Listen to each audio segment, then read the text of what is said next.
Trump should celebrate his victory.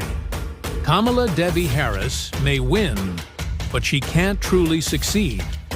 America wants a male president. In his view, a female leader would weaken the country, so the international establishment will have to accept Trump. Alongside the establishment, a third-party business tycoon, known to some as the Illuminati and to others as a Pentagon priest, is said to make final decisions that even the establishment cannot ignore.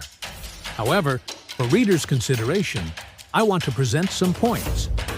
Trump has a positive stance towards the Muslim world, whereas Kamala Devi Harris is generally against Muslim societies.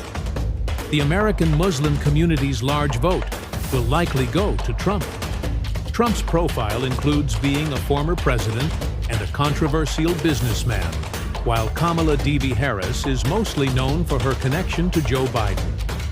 Even today, 73% of the educated class isn't familiar with her name's pronunciation, so expecting them to vote for her is unrealistic.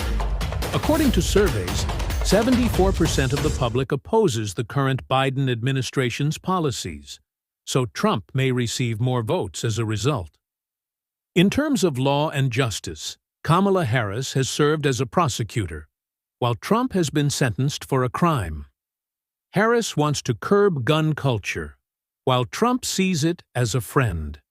Harris believes in strict measures against drugs, especially marijuana, while Trump argues that a cigarette or two for adults won't bring the end of the world. Harris has pledged support for Ukraine. She has long advocated for a two-state solution between Israelis and Palestinians and called for an end to the war in Gaza, though her administration has facilitated violence against Palestinians. Trump, however, prefers an isolationist foreign policy, wanting the U.S. to remain neutral in global conflicts and wars. He has even stated that, if elected, he would resolve the Ukraine war within 24 hours through negotiations with Russia. Though he has positioned himself as a staunch supporter of Israel, he has spoken little about ending the conflict in Gaza.